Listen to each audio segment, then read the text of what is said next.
Once upon a time, there was a young girl named Ella who demonstrated the power of love to transform all things and gave us all a blueprint of how to live a magnificent life.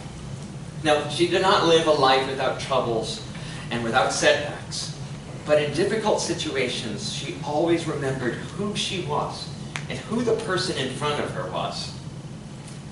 When she was very young, her mother died. And the words her mother left with Ella were, "Be courageous and be kind, for kindness has power in it, more power than you will ever know." Before and after Ella's death, her father doted on her and taught her how to read, inspired and sparked her imagination for the power of the written word. And one day, her father remarried. We all might know this story. And soon Cinderella found herself with a stepmother and two stepsisters. Then soon after, her father also passed away. And Ella's stepmother started treating her very cruelly. She missed her father so that late at night she would curl up next to the fireplace and read the books that he had left for her. And because she was always covered in ashes from the fireplace, her stepsisters nicknamed her Cinderella.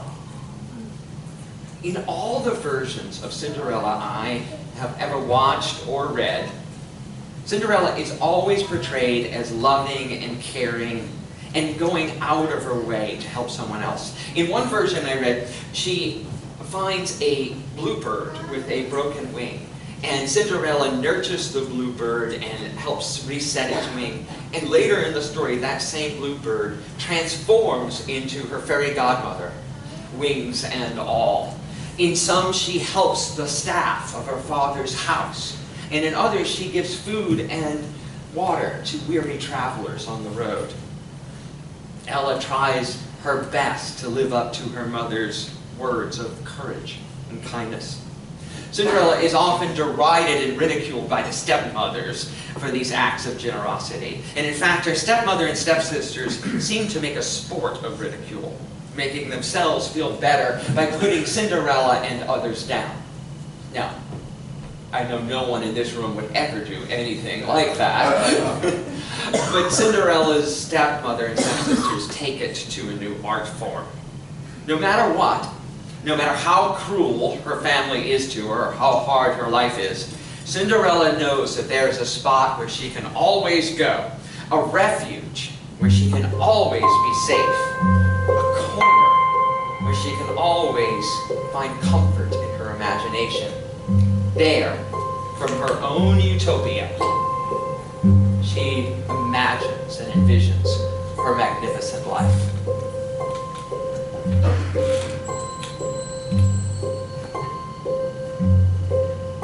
I'm as wild and as meek as a mouse. When I hear a command, I obey. But I know of a spot in my house where no one can stand in my way. In my own little corner, in my own little chair, I can be whatever I want to be. On the wings of my fancy, I can fly anywhere, and the world will open its arms to me. I'm a young Norwegian princess or a milkmaid. I'm the greatest prima donna in Milan. I'm an heiress who has always had her silk made by her own flock of silkworms in Japan.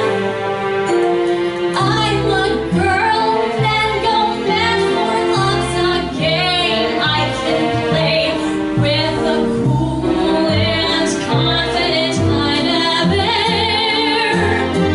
Just as long as I stay in my own little corner,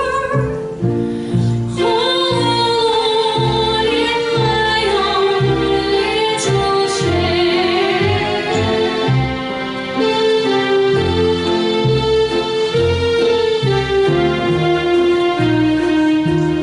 I can be whatever I want to be. I'm a thief in Calcutta, I'm a queen in Peru, I'm a mermaid dancing upon the sea. I'm a huntress on an African safari. It's a dangerous type of sport, and yet it's fun. In the night I sally forth to seek my glory, and I find I forgot to bring my gun. I am lost in the jungle, all alone and unarmed. When I meet a lioness in her lair, then I'm glad to be back in my own little corner, all alone in my own little chair. I am in the royal palace of all places.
I hear what all the feminists are saying. Cinderella, really?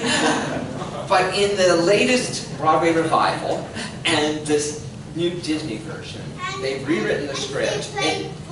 Yes, and they've given Cinderella a new look and a new worldly idea, a new feminist perspective, if you would. In one version, Cinderella shows kindness to the local beggar woman named Crazy Marie. And Cinderella also works with the local townspeople who are fighting for the rights of the downtrodden and poor. Cinderella joins them in their campaign for those less fortunate than herself. Right? Needless to say, her stepmother and stepsisters will have none of this social justice stuff. They're too busy trying to maneuver and manipulate every situation to their advantage, desperately trying to find ways to snare the prince, not because they love him, but they want what he represents: power and prestige, status, riches. You see, the stepmother and the stepsisters, metaphysically, are representations of our own ego. They're the thoughts we hold in ourselves that believes that we're not good enough. The thoughts that we think we have to achieve something or marry someone or have enough money in order to be seen and heard and have value in this world. The stepmother and the stepsisters, our egos, see themselves as lacking and needing outside validation of their worth. The stepmother wants to snag the prince in the worst way for her daughters, out of a desperate need for money or to feel better about herself. They only see Cinderella as a tool for them to achieve their own goals. They in no way see her for who she truly is, her true self. After she leaves for the ball, after they leave for the ball, Cinderella is left alone at the house and crying and dreaming of what the ball might be like. And then Crazy Marie appears again, making fun of her, and says to and says to Cinderella, where did it go? And says to Cinderella, why don't you just go to the ball? And Cinderella says to her, well, to do that, I would have to have a fairy godmother. And in that instant, the beggar woman, Crazy Marie, transforms into her fairy godmother, beautiful gown and all. Now, how often is it that our good, our God, our fairy godmother, is right in front of us and we don't know it? Or we ignore it because we're too busy with other things, or it doesn't look like we thought it was supposed to look like. That face of the beggar woman, that face of that family member that drives you crazy, is the face of God. It is the face of your spirit within. Crazy Marie, now transformed, standing there resplendent in a beautiful gown, tells Cinderella, you'd be surprised how many beautiful gowns have crazy women inside of them. And she keeps casting the spells of the thoughts of the pure, loving possible. Cinderella keeps listing the obstacles, but Marie keeps casting her spells with her magic wand.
represents spirit within. But it's important to realize that she doesn't create what's necessary for Cinderella to go to the ball out of thin air or take it from anyone else.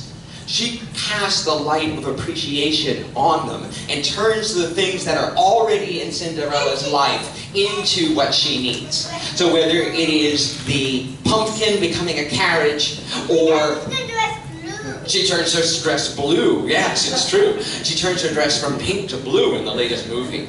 And whether it's turning the pumpkin into a carriage, or mice into horses, or rags into a gown, it's all possible when you shine the light of appreciation on them. So whatever is in your life already, don't complain. Don't bemoan it. But shed the light of appreciation on it and watch as it transforms. Eric Butterworth, in his classic Unity book, Discover the Power Within You, talks about how not to see things as they are, but to look past them and see what they could be. That's what Cinderella does. She looks at what is in her life with appreciation and gratitude and watches as it transforms, using the power of the divine within you. So Cinderella arrives at the ball, right? And everyone in the room stops at her entrance because she doesn't look like anyone else. She is thinking and operating on a different level. We've all seen people like that, right? Their aura walks into the room before them. You feel it when they enter. That's what Cinderella is about.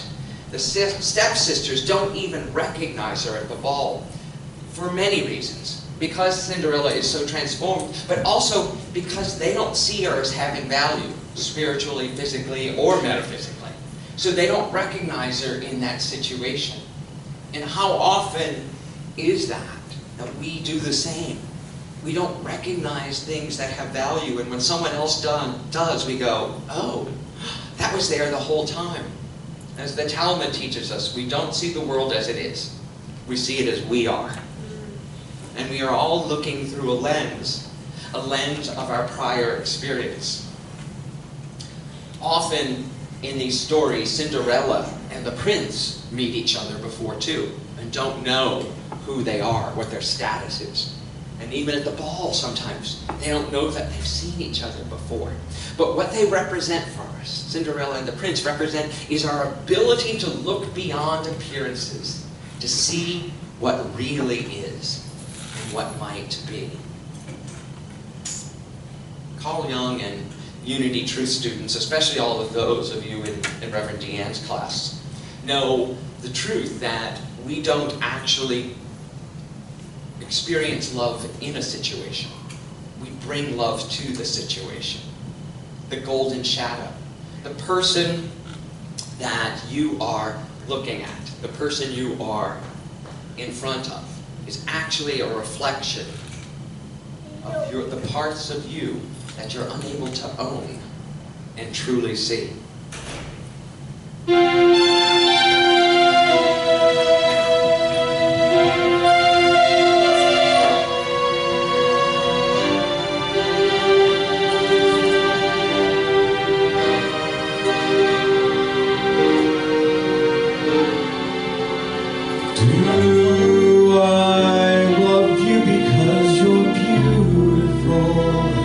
Or are you beautiful because I love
fairy godmother that she must get home before the 12th strike of the clock, that all the magic would transform back. And metaphysically, this represents our need to do our affirmations on a daily basis. Yesterday's affirmations don't do you any good today. Right? And so we must find a way to repeat them. And so often in these stories, there's a need for a second ball. Because, I don't know about you, but for me, we tend to slip back into our negative thinking. We may try a new spiritual practice or a new way of being or say the affirmations, and then all of a sudden the doubt and the negative thinking creeps back into our life. And then when our lives start to fall apart, we say, you see, this stuff doesn't work. When actually it's a perfect demonstration of the law of mind action at work. But we must be vigilant and go back, forward, and say it once again. In some of the stories that I read, in some of the versions, at the second ball, one of the stepsisters actually lends Cinderella a dress so that she can go to the ball in. And in one version, the stepmother then walks up and rips the dress off her. And the stepmother and the stepsisters go off again, and Cinderella is once again on the front steps of her house crying and bereft. And finally, Crazy Marie, the stepmother, fairy godmother, appears again. And she says to her, "Oh, fairy godmother, I thought you would never arrive." And fairy godmother says to her, "Well, darling, that's not true. Otherwise, I couldn't be here at all." Oh, God, good, can only show up in your life to the level that you're willing to allow it. And all it takes is a mustard seed size of faith to know that God is present, that Spirit is with us, and that Spirit can show up. So once again, the fairy godmother puts her wand of positive thinking and appreciation on the things in Cinderella's life, and they transform. Cinderella, with purity of heart, represents our alignment with love. Alignment with the miraculous universe. Alignment with all that is good. In an instant of positive thinking, in an instant of righteousness, right thinking, we can be transformed. In a moment of meditation, our world can shift. We all know this. And we can experience heaven on earth.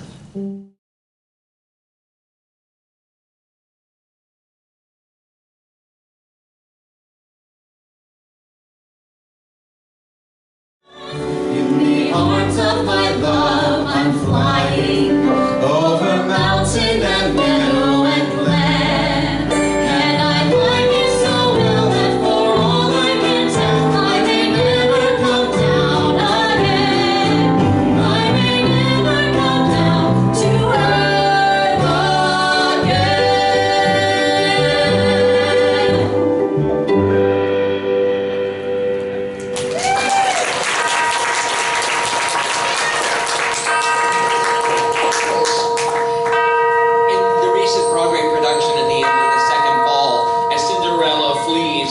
Strike, she stops and she takes off her shoe and she hands it to the prince, as if to say, "Here, you figure this out," and walks away.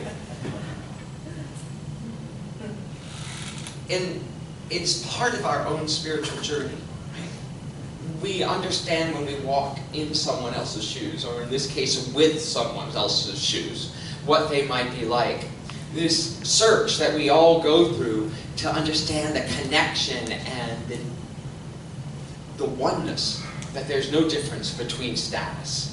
See, because the prince feels as trapped in his situation as Cinderella can feel in hers. His because of his title and his power, and hers because of her lack of it.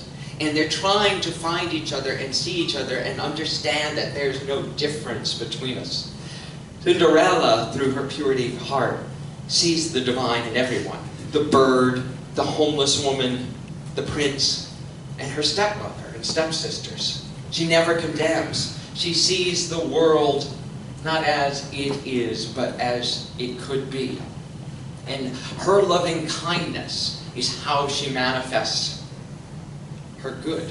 This is the great lesson of this fairy tale. Not marrying a prince, not getting all the money, but that using positive thinking to manifest your good. Cinderella's lesson for us all is that she never gives up. She never condemns.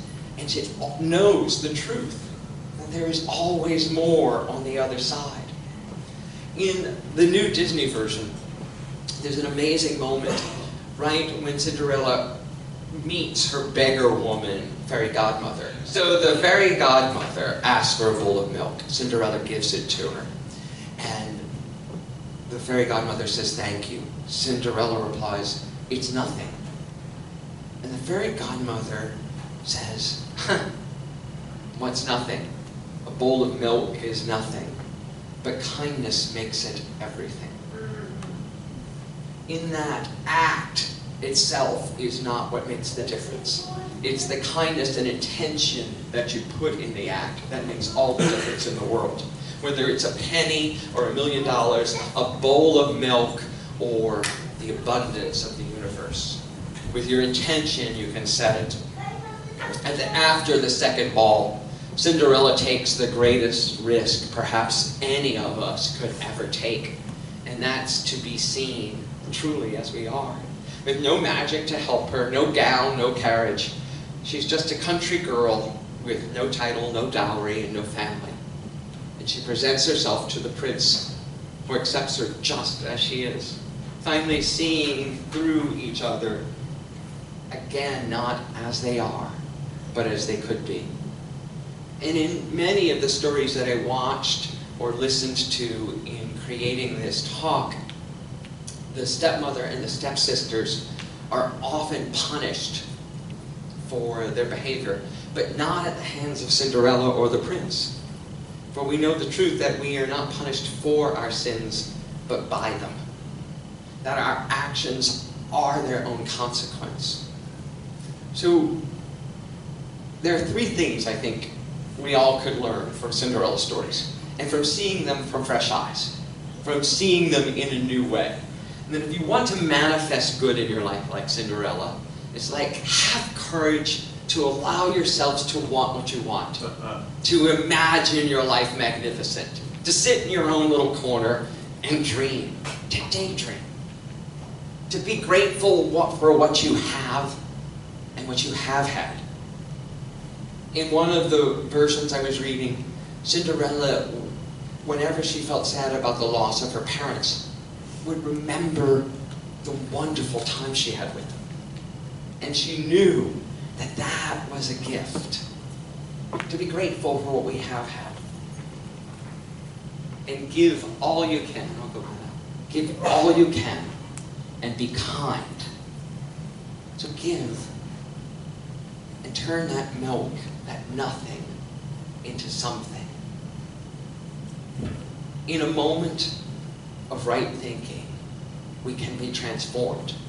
We can say to the mountain to get up, and it will have no choice but to get up and move. This is what this story is about. When we keep telling these fairy tales, this story over and over and over again, because metaphysically it is true. It has a basis in truth and fact that can transform all of our lives when we stop thinking about it as a children's story. But understand that when we become pure at heart, when we become like the little child, we do create heaven on earth. And that is worth it all. You can create just like Cinderella when you shine the light of appreciation on what is already there.